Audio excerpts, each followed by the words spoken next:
ng Senado. Uploaded na rin sa website ng Senado yung actual na impeachment complaint kabilang yung mga annex nito. Kinokonsidera ko itong public document at marapat lamang na isa publiko. Hindi naman ito private crime na tinatawag na dapat limitado lamang ang makakakita o makakabasa. Sir, na-verify na ba yung mga signatures? Sabi ko kasi, check kung Visually na-verify na yung lahat ng 215 signatures na wet signature nga. Tiningnan niya ng hindi bababa sa 4 na tao, ng hindi bababa sa 2 beses kada tao. Pero dagdag doon, nag-procure pa kami nung app, kasi may app na may AI app na para makita kung wet signature nga ba ang nasa papel o ito ay e-signature. Just to further validate. Pero yung initial na ripaso nito, using visual perusal, wet signature lahat ng 215. so bakit kailangan gawin yan? Wala bang presumption of regularity after all? It was sent by the House and delivered by the House Secretary. Meron, pero ayoko naman ding masisi kami na hindi namin ginampanan yung napakasimpleng tungkulin namin. Simple lang naman ang trabaho namin eh. Tingnan kung wet signature ngayon dahil dapat verified yan sa harap ng Secretary General. At tingnan kung yung 25 pirma o higit sa 1/3 ay mga kongresista nga ba talaga o hindi na. So, masasabi ko yung SP na verified complaint na yung tatanggap niyo? Tinanggap naman na talaga namin yung verified complaint. Again, we can only make the corresponding recommendations to the impeachment court with respect to any such findings, contrary to procedure. Walang karapatan o kapangyarihan ng SecGen magdesisyon tungkol dito. Ministerial ang trabaho ng SecGen. He is simply doing his due diligence work in order to report or give a complete report to the Senate plenary. Sir, yung nasa kanila na yung copy, magpapatawag ka ng special session. Layo naman ng talon mo. Meeting ko, sir. I have already said, I have no intentions of requesting the President for a special session. Hindi ito isa sa mga bagay na dahilan para magpatawag ng special session ng Senado. Dagdag po dito. Sino bang may gusto na mag-special session kami at mag-trial kami bago mag-eleksyon? Sino ba humihiling nun? Sino? Sino nga? Yung pro, sabi ko na. Sino mang pro, anti, di namin papakinggan. Sino mang pro, anti-VP Sara, di namin papakinggan. Susundan namin kung anong tinatalaga ng batas. Pero babalik tanawan ko. Ang impeachment ni dating Ombudsman Mercy Gutierrez, 3 araw sinumite sa Senado bago kami nag-adjourn. And yet, in-schedule ang trial pagkatapos ng recess, mahigit 1 buwan mula sa araw na yon. Impeachment trial ng yumaong Chief Justice Corona, December 13 final, 1 linggo bago nag-recess ang Senado, hindi lamang 3 araw, 1 linggo. Pero hindi nag-trial ang Senado. Nag-trial matapos ang recess ng Pasko at New Year at tinawag yung pagdinig ng January na, makalipas ang humigit kumulang 1 buwan. Bakit ko iibahin ang pagtrato dito sa impeachment complaint na ito? Hindi ito espesyal, hindi ito kakaiba. Ang tingin dapat namin dito, ordinaryong impeachment complaint lamang laban sa isang impeachable officer. Pare-pareho lamang silang impeachable officer sa pananaw namin. Presidente man, Vice Presidente, Ombudsman, Chief Justice o ibang impeachable officer. Walang dahilan para mag-iba kami ng pagtrato dito. Baka mapagbintangan pa kami o maakusahan na iniiba ito dahil espesyal ito, dahil mas dinidiinan at minamadali namin ito. Ordinaryo lamang ang pagtrato namin dito, pinakamagandang ebidensya at batayan na kami magiging patas para dito. Sir, kanina pa Parang nakumbinsi ka naman, hindi pa diba tumatong ko eh. Sabi po ni Paulo Luis sir, na hindi naman daw sa minamadali kayo, pero he will raise to the House Constitution Team yung possibility to go to SC para masimulan agad. Sabi niya, hindi daw dahilan na ay mag-e-election kasi hindi pwede Karapatan nila yon, ginagalang ko yon, pero pwede bang sagutin na rin muna niya sa kumaaari? Bakit nila inupuan ng 2 buwan ito? 2 buwang nakabinbin ang 3 impeachment complaints sa Senado sa Kongreso. Ang kailangan lamang naman gawin, ipadala yan sa Speaker para ma-agenda ng Speaker yan. Magkatabi ang opisina nilang 2. Pero hindi yun ginawa sa loob ng 2 buwan. Tapos kami gusto sa loob ng 2 oras magawa yun. sa loob ng ilang araw magawa yon. Kung tila hindi sila nagmadali, anong pinaguhugutan at saan sila nanggagaling para madaliin kami ngayon? Hindi naman niya kailangan sagutin talaga kung gusto lang niya, para lang maliwanagan din ako. Sir, how could the Senate ensure a fair trial for VP Duterte given that some senators have already given their position that will vote against? Well, aren't we starting on the right foot by treating it like any other impeachment complaint? That's a good start, I believe.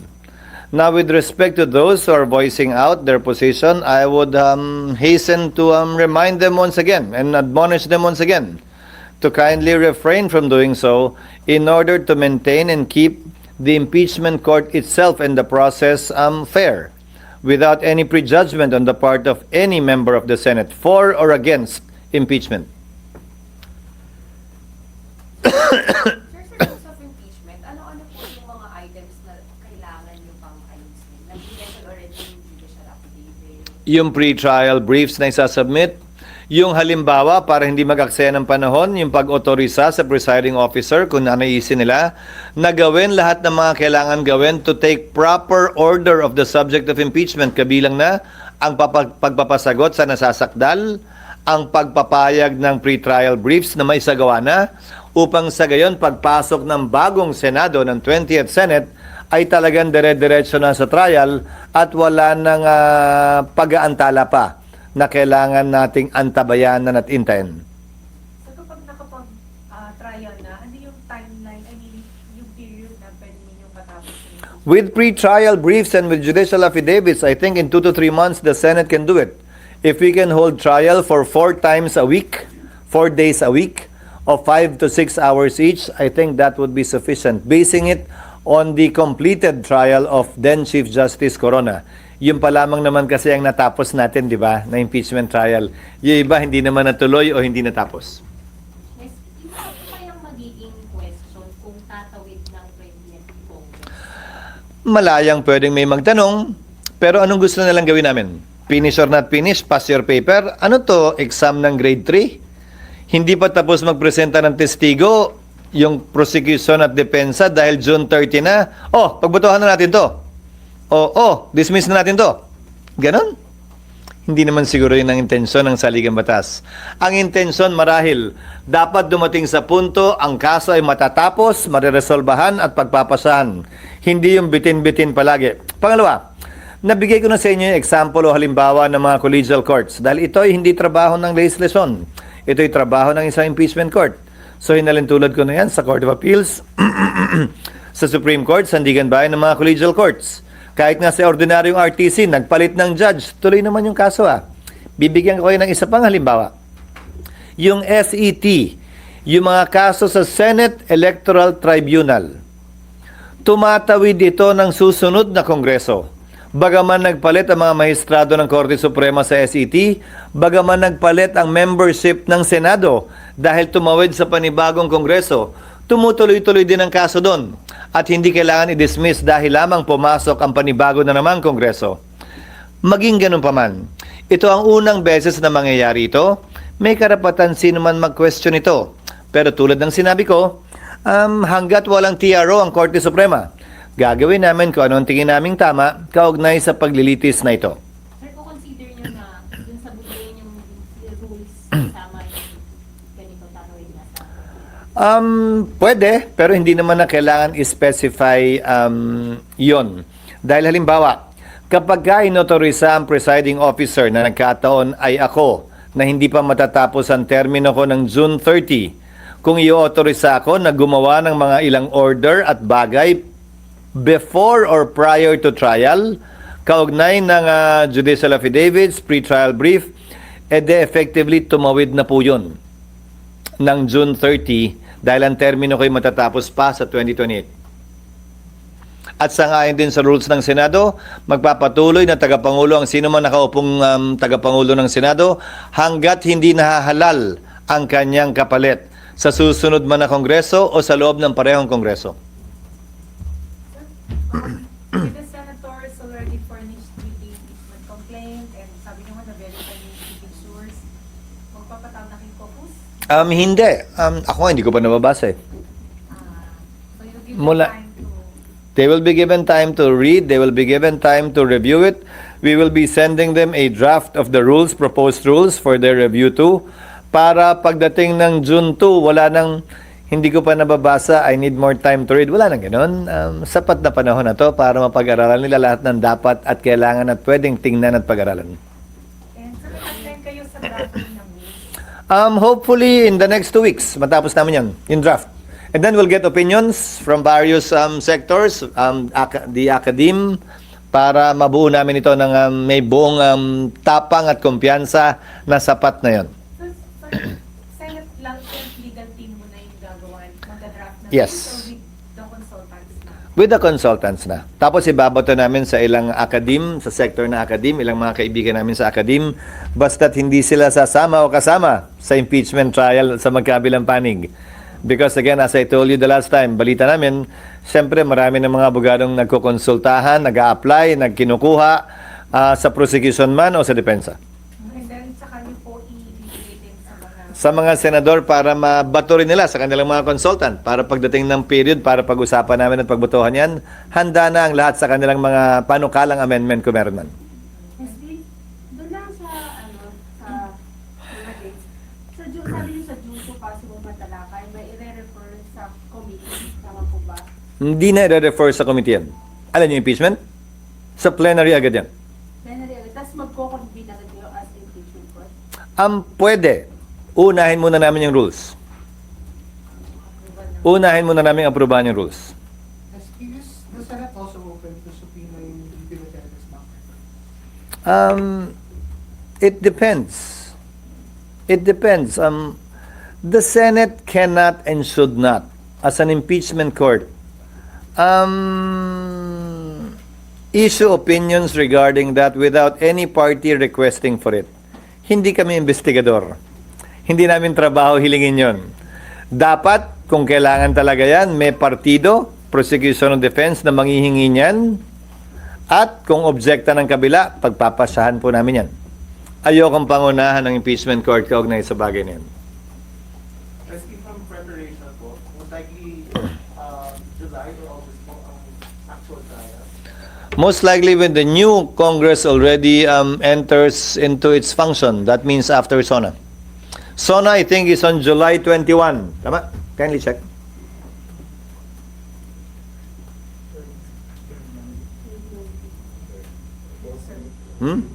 SONA is on July 21, so trial will commence after that date. So yung hindi ba to with this hanging, hindi ba makaka-apekto sa politika, ekonomiya? Dapat hindi. Bakit? Dahil, ulitin ko, ito ay legal, konstitusyonal at normal na proseso para mapanagot ang ilang matataas na opisyal natin na tinatawag nating impeachable officers. Hindi ito dapat katakutan. Hindi tayo dapat tumakbo palayo dito. Hindi tayo dapat mabahala dito. Dahil normal, ordinaryo at legal na proseso ito na nakasaad sa ating saligang batas. Sir, sabi po ni Justice Ascuna na parang no problems na sige, tumawag draft of the 19th and 20th Congress, but you have to convene during the 19th. Sabi niya. So, may assurance naman po na within the 19th, mako-convene po yun.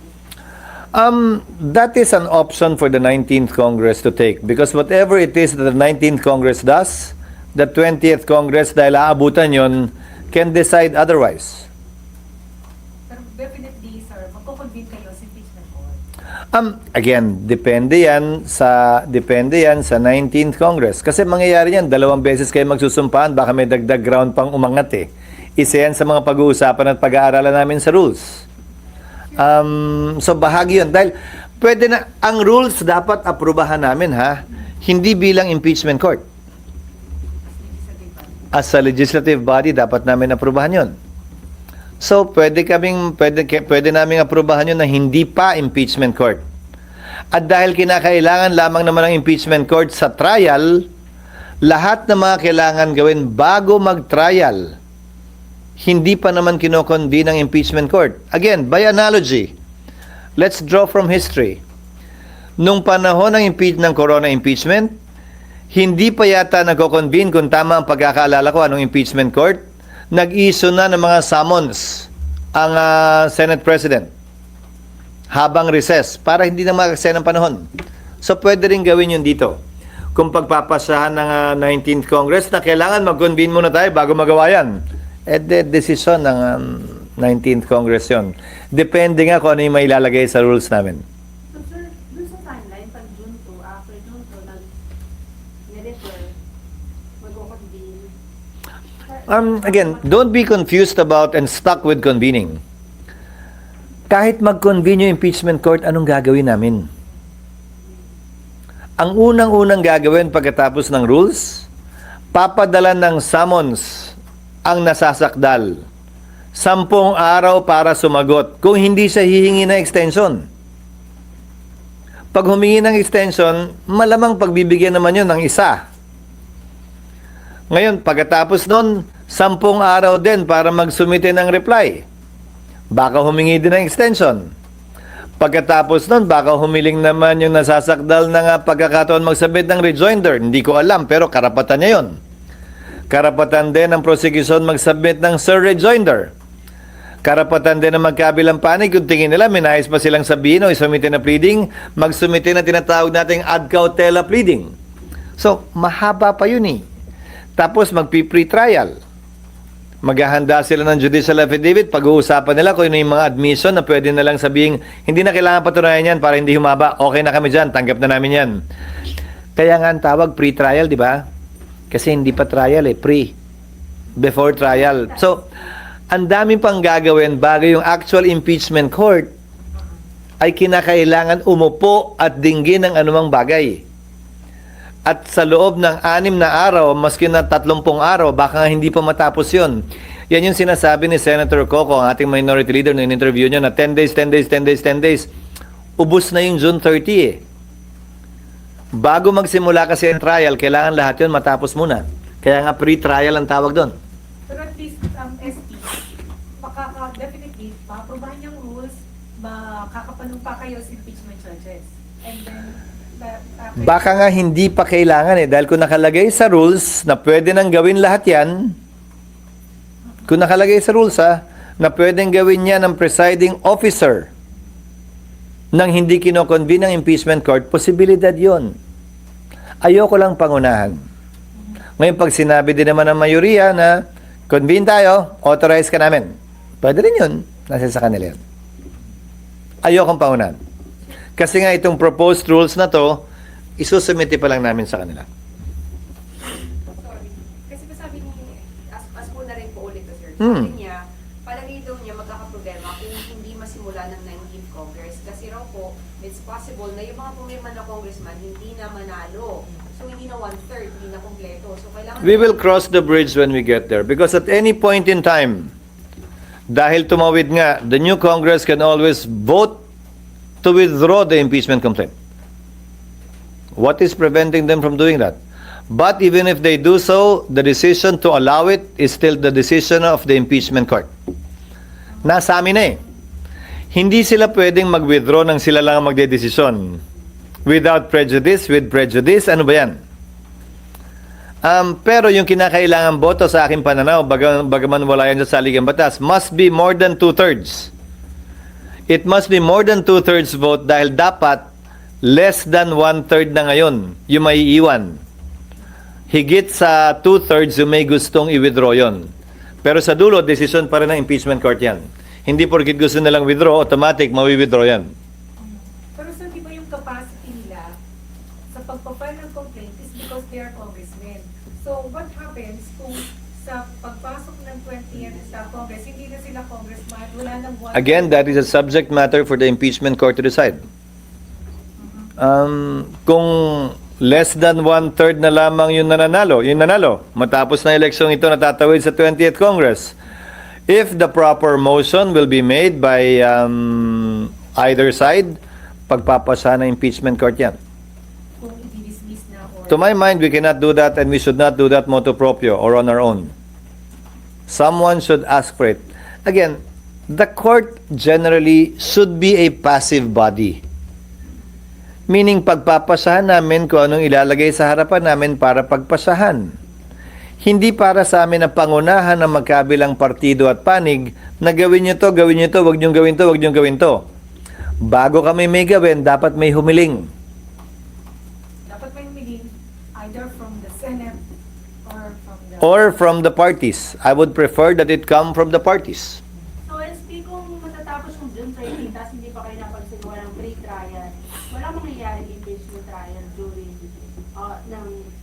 pwede Congress. Pag sinabi mo ang trial, ang pre-trial, hindi trial. Hindi Kaya nga pre-trial eh, hindi pa wala siya kayo trial. nagawang proseso within, hanggang June 30, tapos na-term nyo. Pwede Congress, wala na kayong trial. Wala mangyayaring trial. Ganun po ba? Wala akong sinabing ganun. Saan galing yun? Tumalon ka na naman eh. Tumalon ka na naman. Hindi na po na pang grade 3. Ubus na kasi yung oras niyo SP, di ba? Doon pa lang sa pag-usapin ng documents dun sa proseso. Sinabi ko na sa inyo, di ba? Ministerial ang pagtanggap namin ng impeachment complaint. Nasa Senado na yan. Anumang disposisyon niyang kasong yan, impeachment court na ang magpapasya. Dinismiss ba? Hindi naman.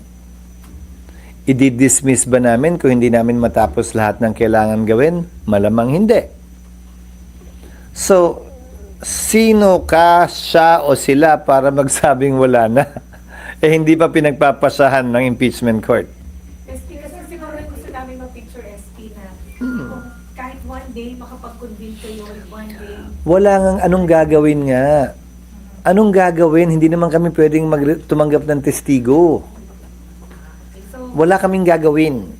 so walang maaasahan na at least even No, a day. depende nga sa magiging impeachment rules na mapapasa. Kaya nga dapat una muna yon. Pag sinabi ng impeachment rules, dapat convene muna.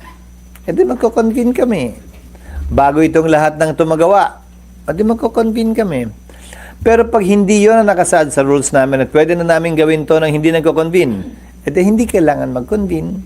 Pero But make no mistake, the Senate already has jurisdiction over the subject matter of the impeachment complaint. mangyayari ba yung mag-o-oath na yung mga senators na Kayo naman, picture lang ang habol nyo at video. Wala namang kinalaman yun doon. That is not our concern. Sir? Having your photo up for that oath taking or whatever is not our concern. Our concern is to be able to maximize the available time in the 19th Congress and hopefully be able to save on some time for the 20th Congress when it comes. Sir? So, sir, clarify ko lang. Sir, yung magiging process ko lang so far, if tama ako, sir, may clarify lang, until June 30, parang ministerial lang yung pangyayari na Hindi ministerial lang. Nagawa na namin yung ministerial na pagtanggap. Hindi ministerial ang pag-approve namin ng rules. Pagdidebatihan yan. Pagbobotohan yan. Kung anong mapapaloob dyan, ilalaman ng rules, debate at boto yan. I-amendahan yan ng makailang ulit malamang. So, hindi siya ministerial. Ngayon, kung nakapaloob sa rules, pwede nang gawin lahat ito sa ilalim ng presiding officer lamang. E di, hindi kailangan mag-convene. Pag sinabing dapat mag-convene muna kami para masimulan, e di, hindi nang susundin namin. Pero wala pa yun sa rules ngayon. kailan kayo sir magiging impeachment court? At what point? Kapag ka manumpa na at magsimula na ang trial. Kasi kahit manumpa kami, anong gagawin nga namin? after the Sir, most likely 20th Congress natin. Yes, I've said that since our first press con when they filed it. Sir, so how about Most likely, the actual trial will begin in the 20th Congress. Sir, before that actual date, anong tawag sa inyo? Walang term. Hindi pa kami impeachment court. Dahil nga hindi pa sumusumpa. Uso naman na yun, di ba? Walang label. Sir, paano po kung a little over, more than lang ng 1/3 yung nakabalik dun sa mga pumirma na? I mean, nanalo sa eleksyon. May questionin pa ba yun? Hindi, Basta't- dahil 1/3 pa rin. Basta't 1/3 pa rin. At saka ang tanong, may magrereklamo ba? Sasabihin ba ng panig ni Vice President Sara, oh, ganito na lang.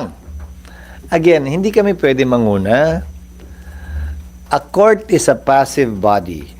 Hindi kami pwede mag-una-una. Iintayin lang namin kung ano yung hihilingin ng magkabilang partido. Hindi para sa amin turuan sila kung anong dapat o hindi nila dapat gawin. May mga abogado silang kukunin para dyan. Hindi para sa amin turuan sila kung anong makakaganda sa kaso nila.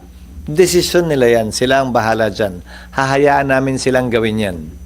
At kung sakasakaling may mag-raise, mag-bring up ng bagay na yan, we will decide on it as it comes. Sir, sorry. Nandun pa rin tayo sa picture ng ano, wala na. Sir, technical lang po. So, sir, yung impeachment rules, kapag okay na po sa inyo, it has to be approved by plenary. Yes. And then it depends on what is contained in the impeachment rules now. Kasi parang ang in-expect namin at least may Kaya nga. O pero kahit nga makuha nga yung photo op na yon, anong gagawin namin? Wala pa rin naman kasi papasagot. Remember, we have 6 session days when we resume. Okay? We have 6 session days. From June 2, we have 28 days left, including Saturdays and Sundays. Yung period pa nga lang of the exchange of pleadings, yung palang ubos na yung June 30 eh. Kasi parang yun, sir, kasi yung maipakita that the process has already started. When you convene as an impeachment. The process has already, as of today, as of February 5, the Vice President was already impeached. She is an impeached Vice President already. That's the beginning of the process. The process has begun. So ano pang hinahanap niyo sa proseso? Picture lang nga gusto niyo, wala namang kinalaman yun dun. Maka-road lang kayo. Kaya nga, darating yun, it will come. Pero hindi naman yan minamadali dahil lamang gusto niya ng photo op. Hindi naman ganun yun. June 30. Again, Hindi mo nangyari hanggang June 30 or after na. depende nga sa rules na aprobahan namin. Pero kung ako tatanungin nyo, wala pang trial eh. Ay, na-INC, sir. Sir, yung INC. Hindi, wala pa kasing trial eh. Walang gagawin eh. Wala pang gagawin yung court mismo. Remember, a court is convened once it is ready to receive evidence. All of these will come in, the reception of evidence, after the pre-trial procedures are completed. Wala pang actual reception of evidence. Pero sir, di ba, pag hindi pa kayo nakapag-convene as impeachment court, parang hindi ba ulitin yung filing ng articles of impeachment? Hindi ah. Hindi. Saan mong galing yun? Ano na nga ba sinabi ko sa'yo? Hindi porkit magpapalit ng Kongreso, dismiss lahat ng pending na kaso. Kasasite ko lang nga kanina, di ba? Yung SET na mismo, Senado na yun. Senado na mismo yun, ha? Tumatawid, eh. Yun, walang debate, wala naman nagrereklamo. Di ba? So, yun, kaso din yun. Hindi legislative yun. So, anong problema? Ngayon, karapatan nila dahil unang beses mangyayari ito na mag-question sa korte. Kaya wala kayong photo op ng ganun sa 19. Okay lang, sir, nandito pa naman kami. Kaya nga, makikita nyo pa rin naman yun. Sir, sabi naman ni Vice President, hindi siya umattend sa impeachment trial. Baka daw kayo ma-intimidate. She is free to say what she wants to say. I doubt if that will happen. I myself am not. So, she's free to say what she wants. But if she needs to attend, we will make her attend. If she doesn't need to attend, we won't force her because that's her right to waive her right to appear unless it is necessary or needed. And if she attends, how would she be treated? I mean, yung panning protocol, she's still the Vice President. It depends. She will attend as what? As what? As a witness, uupo siya sa witness stand. Pwede siyang i-cross-examine. Hindi siya pwedeng tumistigong, ito lang ang sabihin ko, ayoko na magsalita pagtapos ito. Hindi pwede yun, ha? Any direct testimony must be subject to cross-examination before it is considered admissible.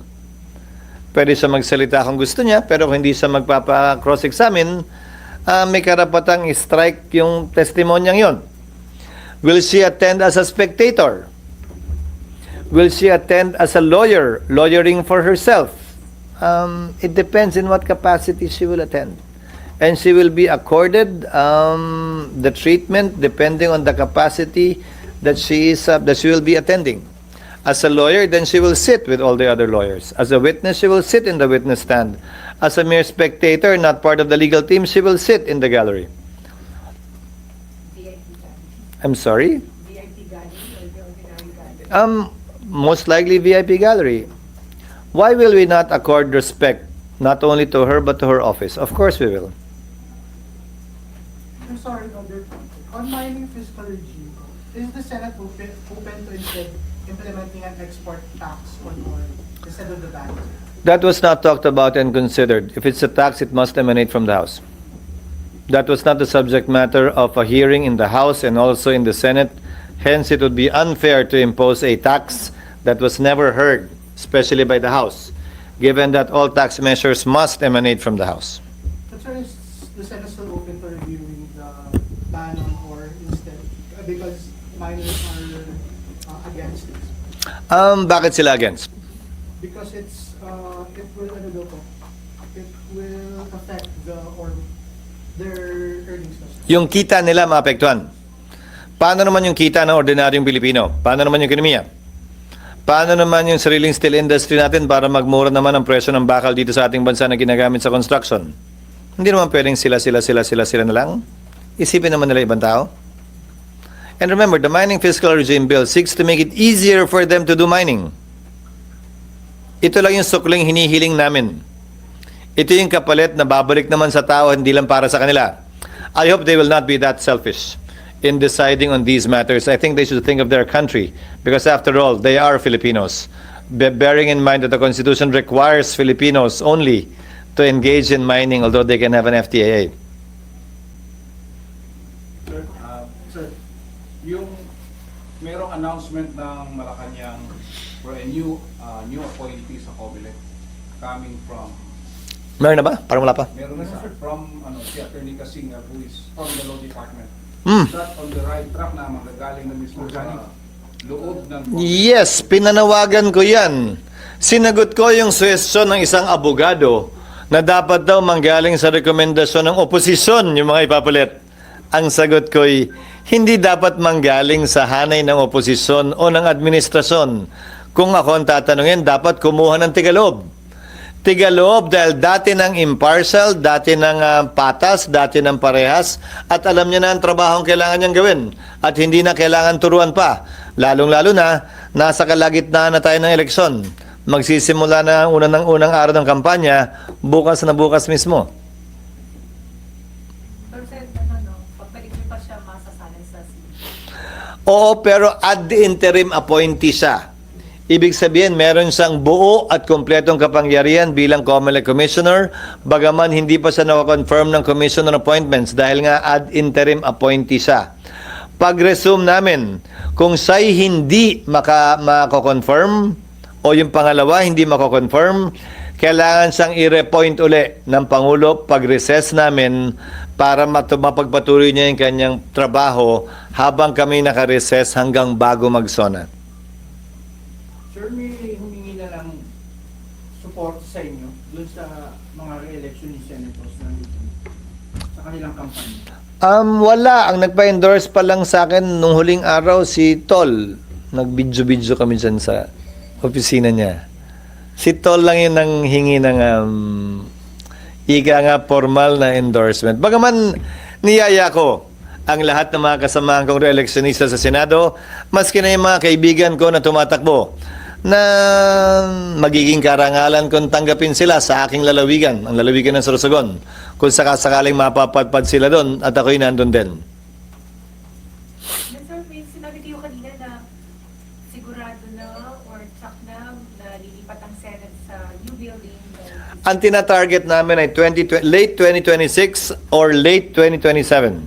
Hindi aaga ng December 2026 at sana hindi na lumampas ng December 2027. Sir, bakit ganun pa tatagal? Kasi walang plano. Kasi plano, referring to Ang tagal ko nang tinatanong kung kailan kami lilipat, walang makasagot eh. Ang tagal ko nang tinatanong magkano ba talaga kailangan para matapos yan, walang makasagot eh. Paano yung wala? Anong kulang? When we looked for the DAED, the detailed architectural and engineering design, there was none. It's been undergoing construction for the past decade or so without one. Natapos lamang yon dahil na rin sa pangungulit namin nung nakaraang Disyembre lamang. Kaya ngayon lang ako makakasagot na base sa planong yon, matatapos sa mga takdang panahon na yan. Yung amount, ang tinitingnan nila, although fina-finalize nila yung costing, ay ipa-finalize hopefully this week. Na yun yung ceiling amount na rin para matapos yon at hindi na rin lalampas doon. Pwedeng bumaba, pero hindi na dapat lumampas. Yung amount na kailangan para makumpleto. Kabuuan na, meaning mula sa simula, total na nagastos para sa building na ito. So, kung matapos, kung 2007, 1 year na lang yung, o ilang months na lang para sa election ulit, eh, di ba? Kung ako ang tatanungin mo, 2028 na kami dapat lumipat para yung mga patapos, yung mga hindi natatakbo, ay hindi na gastusan pa ng pamahalaan sa mga opisina nila na 6 na buwan na lang naman. Sir, kasi pagka pumapalit yung bangko senator, nagre-renovate sila ng opisina. Or baka hindi niya type yung kulay, malay ko, di ba? So, maganda na siguro na 2028 na para magsimula tayo ng fresh. Pero sir, as of now, ongoing pa rin yung construction doon. Ongoing. Nagpapatuloy. Yung DAED pala, dapat kasama yung mula sa start ng kontrata. Pag nagpagawa kayo ng bahay o kung ano man, tanongin niyo yung mga kakilala niyong arkitekto at engineer, kailangan yun. Hindi naman pwedeng never ending na pag bisita mo ng 1 linggo, gusto ko to. Next week naman, nagbago isip ko ganito na lang. Di ba, hindi naman pwedeng gano'n. Hindi pwedeng moving target yan. Dapat naman may hangganan lahat. Sa katunayan, nung binid out, wala kinalaman. Hindi porkit Valentine's Day ko naman. Hindi, di ba? Hindi pwedeng 224 ito? Oo. Hindi nga po pwedeng forever. Dapat may hangganan. Di ba? Hindi pwedeng, siksik-liglig, walang hangganan yung bulsa. Hindi naman pwedeng ganon. So, yun ang isa sa mga unang ginawa namin. Kaya lang, sa sobrang laki ng gusali, hindi rin ganun kadaling gawin. At ang daming mga pagbabagong ginawa na wala naman dun sa aktual na plano, original na plano, na kinailangan namin isalang-alang. Kaya December pa lang natapos yung DAED. Sir, magkano na yung running? Ayokong i-dead that. Kasi pwedeng detailed engineering and architectural design. And dead yun eh. DAED na lang. Unahin natin yung architecture. Wala pa. Bigyan ko kayo ng amount pag nalaman na namin, pag nakompleto na namin yung estimate. Again, ceiling amount to. Hindi na dapat lumampas doon. Pero for sure na yun. Hindi I'm sorry? na nalalampas. Hindi na dapat lumampas doon. Pero meron, sir, allocation for this year. Merong allocation for this year. Kulang pa rin yun. So, yung final allocation will be in 2026. So, na-consider na yung inflation doon? Just in case? Lahat finactor in na. Doon sa cost estimate. Yun pa yung isang problema. 2013, nung sinimulang gawin tong building na to, yung cost at estimate nila pang 2014, 2013 din, 12 taon na yung lumilipas. So, kailangan i-update. Ngayon, gaano man kalaki yung halaga niyan, wala akong magagawa doon. Inabutan ko na, minana ko na yan. Kailangan ko na lamang isaayos at tiyakin na sa abot naming makakaya, malimitahan yung dapat gastusin para matapos yan. Hindi rin ako papayag na maging white elephant yan. Ika nga, na nakatayo lang, nakatiwangwang at hindi magagamit. Bye-bye.